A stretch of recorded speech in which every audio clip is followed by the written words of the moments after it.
ان کی قربانیوں کو سن کے گریہ کریں گے، ان کے کمالات پہ وعدہ کریں گے، نعرے لگائیں گے،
اس کا مطلب انسان نام سے نہیں پہچانا جاتا، اپنی صفات سے، اپنے کردار سے پہچانا جاتا۔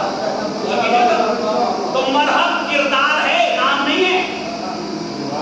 پتہ نہیں بات ہوتی ہے نہیں ہوتی۔ مرحب کردار کا نام ہے، نظریہ ہے، فکر ہے، اب نام نہیں ہے۔ جنگ خیبر سے پہلے مرحب کسی کا بیٹا تھا، کسی کا بھائی تھا، کسی کا شوہر تھا، ایک شخصیت کا نام تھا، لیکن خیبر کے بعد مرحب ایک شخصیت کا نام نہیں ہے، اب ایک نظریہ ہے، اب ایک کردار ہے، اب ایک فکر ہے۔ ایسے ہی حضرت علی علیہ السلام خیبر کے مقابلے سے پہلے ابو طالب کے بیٹے تھے، فاطمہ بنت اسد کے نام تھے، حضرت حسین کے والد تھے، زہرا کے شوہر تھے، لیکن جنگ خیبر کے بعد، اس معرکے کے بعد اب علی ایک ذات نہیں ہے، ایک نظریہ ہے، ایک کردار ہے، ایک مقصد فکر ہے۔ وہ کیا؟ وہ یہ کہ جہاں جہاں صفات مرحب پائی جائیں وہاں وہاں علی مقابلے میں ہوں گے۔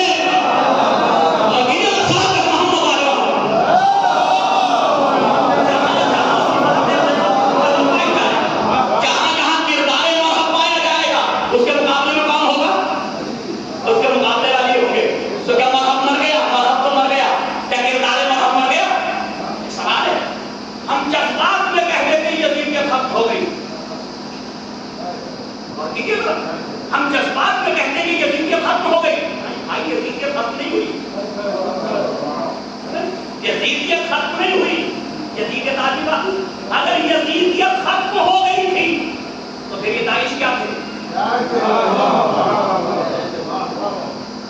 ایک بات بات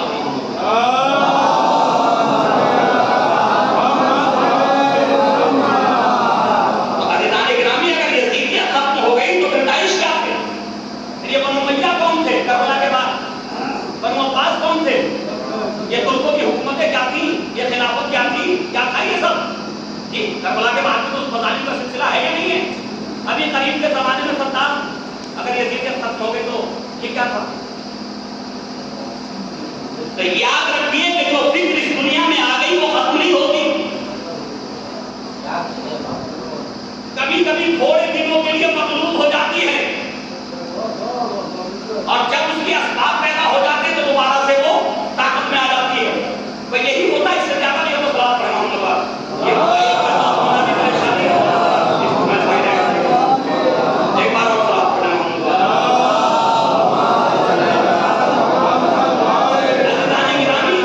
وہ فکر ختم نہیں ہوتی۔ میں آپ کو ایک فکر کا ذکر کروں، جناب لوط ہمارے نبی سے 3000 سال پہلے اس دنیا میں تشریف لائے۔ کون؟ نبی خدا تھے نا جناب لوط۔ لوط کا نام کیوں لوط پڑ گیا؟ اس قوم کی وجہ سے۔ اور کسی کا جو لواطے میں مبتلا تھی، جی لواطا اب یہ لفظ عربی کا ہے، جی تو عزیزان گرامی، یعنی جب انسان کی خواہشات غلط راستے پہ چلی جائیں اور خدا نے عورت کو مرد کے لیے پیدا کیا، وہ عورت کو نہ چاہ کر کے مردوں کو چاہنے لگے، بس اتنا کافی ہے، ٹھیک ہے؟ تو عزیزان گرامی غور کیجیے گا، لوط کے زمانے میں وہ فکر آئی، ہو سکتا ہے بیچ میں ختم ہو گئی ہو، لیکن جیسے ہی پھر اسی اسباب ملے وہ پھر زندہ ہو گئی۔ آج پورا یورپ اسی فکر میں مبتلا ہے اور اس کا اثر ہم تک ہو رہا ہے، اور دیکھیے گا ہمارے گھروں تک بھی اس کا اثر ہو رہا ہے، ہمارے معاشرے تک بھی اس کا اثر آ رہا ہے۔ ابھی ہندوستان کی پارلیمنٹ نے یہ تو قانون پاس کر دیا کہ لڑکی لڑکی سے شادی کر سکتی، ہو گیا نا پاس قانون، لڑکی لڑکی سے، عورت عورت سے شادی کر سکتی ہے۔ مجھے تو ڈر لگ رہا ہے کہ کہیں یہ یورپ کے دوسرے قوانین بھی یہاں نہ لے آئیں، لیکن مرد مرد سے شادی کر سکتا ہے۔ تو یاد رکھیے جو فکر اس دنیا میں آ جاتی وہ کبھی ختم نہیں ہوتی، وہ ہمیشہ باقی رہتی ہے۔ بس ہاں اس فکر کے بانی کے ماننے والوں کا فرض ہے کہ وہ اسے غالب کر دینا چاہتے ہیں یا اسے مغلوب بنا دینا چاہتے ہیں۔ اور کیجیے گا تو ہم جس کے ماننے والے ہیں، ہماری ذمہ داری ہے کہ ان تمام افکار شیطانی کو اپنے رہنماؤں کے ماننے کی وجہ سے، ان سے محبت کی وجہ سے انہیں مغلوب بنا کر کے رکھیں، انہیں دبا کر کے رکھیں۔ ایک ہو سکتا صاحب